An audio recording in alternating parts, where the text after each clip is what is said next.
नमस्कार।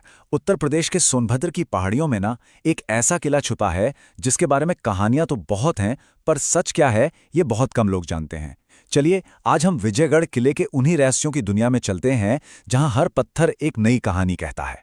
जैसे ही विजयगढ़ का नाम आता है तो सबसे पहले जहन में एक ही तस्वीर उभरती है, खूबसूरत राजकुमारी चंद्रकांता की।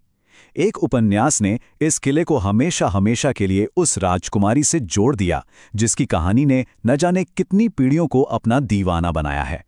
पर सवाल ये उठता है कि क्या ये किला सिर्फ एक काल्पनिक कहानी का घर है या फिर इसकी दीवारों के पीछे कोई और कहीं ज्यादा पुरानी हकीकत छिपी हुई है। आइए आज इसी रहस्य से पर्दा उठाते हैं। तो इस किले की शोहरत का सफर शुरू होता है 1888 में, जब देवकीनंदन खत्री ने अपना मशहूर उपन्यास चंद्रकांता लिखा। लेकिन इसे असली पहचान तो मिली 1990 के दशक में, जब टीवी पर एक सीरियल आया और उसने विजयगढ़ को हर घर का हिस्सा बना दिया। और इस कहानी का दिल थी राजकुमारी चंद्रकांता और नौगढ़ के राजकुमार वीरेंद्र सिंह की अमर प्रेम कहानी। उनकी मोहब्बत की उस दास्तान ने इस किले को एक ऐसी रोमांटिक और रहस्यमयी जगह बना दिया जिसकी छाप आज भी लोगों के दिलों पर गहरी है। लेकिन सबसे दिलचस्प बात यह है कि इस किले की असली कहानी उपन्यास से कहीं ज्यादा पुरानी है, सदियों पुरानी। ये सिर्फ एक राजकुमारी का घर नहीं था, बल्कि ये एक ऐसा गवाह है जिसने कई महान साम्राज्यों को बनते और बिगड़ते हुए देखा है। जरा इस टाइमलाइन को देखिए, इसकी जड़ें तो महाभारत काल तक जाती हैं, जब इसे राजा बाणासुर ने बनवाया था। सदियों बाद ये मौर्य साम्राज्य की ताकत का गवाह बना, फिर गुप्त वंश और गुर्जर प्रतिहारों के शासन में रहा।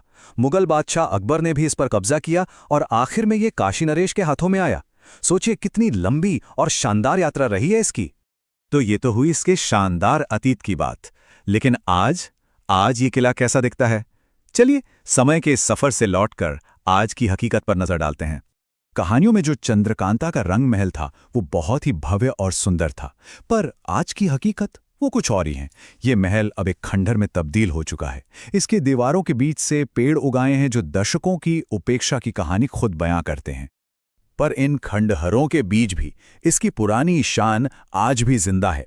सोचिए, 400 फुट की ऊंचाई पर खड़ा ये किला अपने मजबूत पत्थर की दीवारों, खूबसूरत मेहराबदार दरवाजों और उस शाही दरबार के साथ आज भी अपनी कहानी सुनाता है, जहां कभी बड़े बड़े फैसले लिए जाते होंगे। लेकिन सुनिए, विजयगढ़ सिर्फ इतिहास और पत्थरों की कहानी नहीं है। अरे, इसकी दीवारों में कुछ ऐसे राज दफन हैं जो आज भी लोगों को अपनी ओर खींचते हैं और सोचने पर मजबूर कर देते हैं। आखिर वो कौन सी पहेलियां हैं जो आज भी इस पुरानी इमारत के साए में छुपी हुई हैं? यही सवाल तो इस जगह को और भी ज्यादा रहस्यमय बना देता है ना? इन रहस्यों के केंद्र में हैं यहाँ के दो बहुत ही मशहूर कुंड, रामसागर और मीरासागर। इन दोनों से जुड़ी कहानियां भाई बेहद दिलचस्प हैं। और यहीं से शुरू होती हैं वो कहानियां जो हैरान कर देती हैं। कहते हैं कि रामसागर कुंड इतना गहरा है कि आज तक कोई इसकी थाह नहीं ले पाया, और ये दोनों कुंड कभी नहीं सूखते, चाहे कितनी भी भीषण गर्मी क्यों न पड़ रही हो। अफवाहें तो ये भी हैं कि यहाँ से गुप्त सुरंगें दूसरे किलों तक जाती हैं जिनमें बेशकीमती खजाना छिपा हुआ है। विजयगढ़ सिर्फ इतिहास और रहस्य का संगम नहीं है, ये आस्था का भी एक बहुत बड़ा केंद्र है। एक ऐसी जगह जहां अलग अलग धर्म और विश्वास एक साथ बड़े सुकून से रहते हैं। ये किला गंगा जमुनी तहजीब का एक जीता जागता सबूत है। ये एक ऐसी संस्कृति है जहां हिंदू और मुस्लिम परंपराएं एक दूसरे के साथ मिलकर पनपती हैं।